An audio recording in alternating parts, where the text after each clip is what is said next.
Sabe, o destino de uma pessoa pode mudar num piscar de olhos. E o mais curioso é que às vezes não é por uma grande tragédia, não.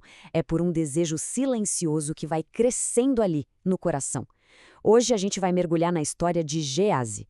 Pensa num cara que andou lado a lado com um grande profeta, que viu milagres acontecerem bem na sua frente e mesmo assim a história dele virou um aviso eterno. Então fica a pergunta: quem foi Geazi? E por que o nome dele ficou marcado na história? Essa pergunta aqui, ela é o centro de tudo. É o que guia a nossa análise. Porque a história dele não é simples, não é preto no branco. É um paradoxo que força a gente a olhar além do óbvio. Vamos entender isso juntos. Primeiro, vamos situar o Geazi. Ele não era um servo qualquer, tá? Ele era o braço direito, o assistente pessoal, a testemunha ocular do ministério de Eliseu. Isso significa que ele vivia e respirava milagres. Ele estava aprendendo diretamente com o profeta, com acesso a um poder divino que pouquíssimas pessoas na história chegaram a ver de perto. Ele era basicamente o aprendiz do homem mais poderoso de Israel naquela época. Então, no papel, Geazi era o discípulo de Eliseu. E o nome dele, Vale da Visão, sugere uma pessoa com uma capacidade incrível de discernimento, de enxergar as coisas. Só que, como a gente vai ver, essa visão acabou ficando turva, o que mostra que, no fim das contas, o nome de alguém nem sempre define quem a pessoa realmente é. E é muito importante entender isso. A queda de Geazi é tão trágica justamente porque ele não era uma pessoa má desde o início. Muito pelo contrário. Ele deu provas de inteligência, de uma percepção afiada.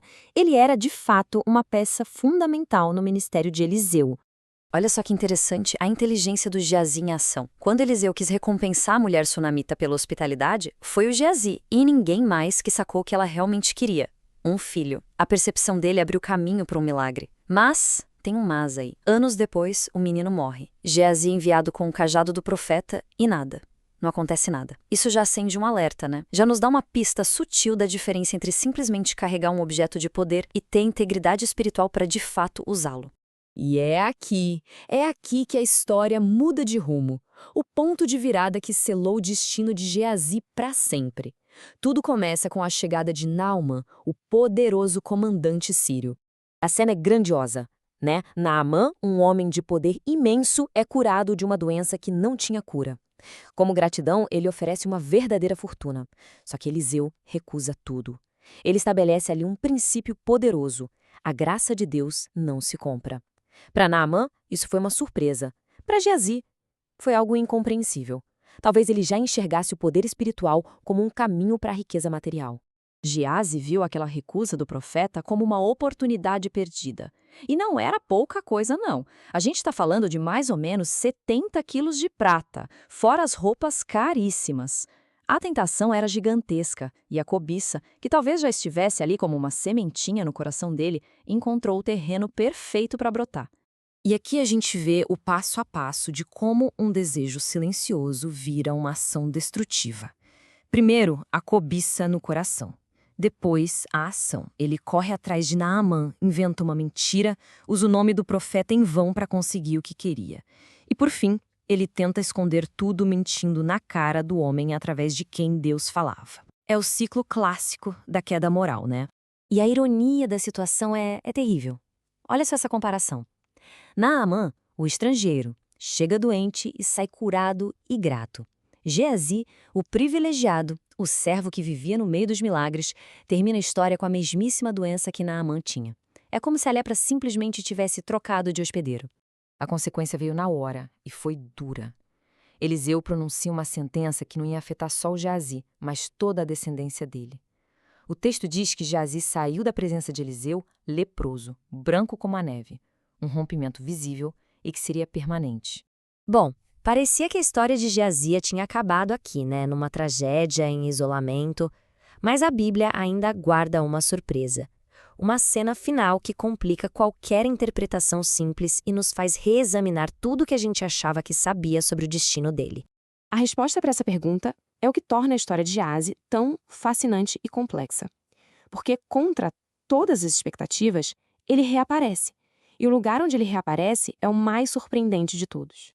Tenta imaginar a cena. Anos se passaram e Geazi, o homem amaldiçoado com lepra, está lá na corte conversando com o rei.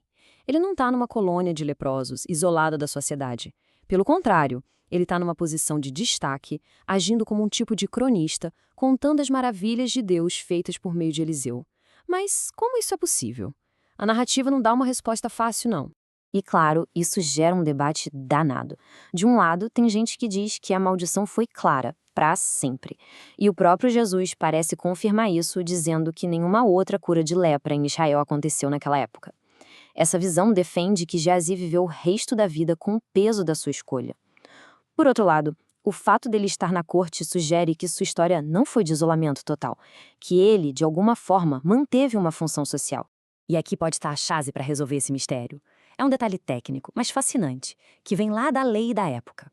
A lei levítica dizia o seguinte: se a lepra cobrisse o corpo inteiro e deixasse a pessoa toda branca, ela era considerada, olha que loucura, pura para fins cerimoniais e sociais. Não precisava de isolamento total. E como o texto descreve Geazi, branco como a neve.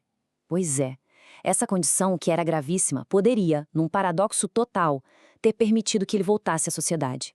E se explicaria porque ele estava lá, na corte, mesmo sendo leproso. Isso nos leva de volta à nossa segunda pergunta. Por que o nome de Geazi ficou na história?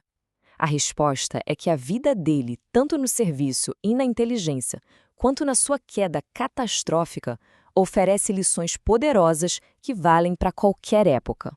A lição mais forte talvez seja a mais direta. Estar perto do sagrado não te torna sagrado. A história de Geazi é um estudo de caso sobre como a ganância, que nasce de um pensamento sem vigilância, pode crescer até tomar conta de tudo, levando a ações com consequências que duram gerações.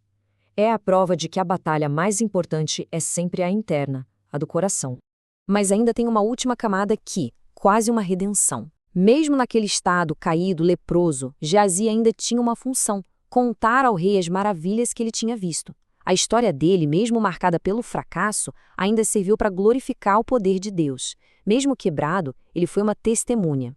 E é com essa reflexão que a gente encerra. A trajetória de Geazi não é só um relato antigo, é um espelho. Ela nos desafia a olhar para dentro e perguntar: o que é que a gente está cultivando em silêncio?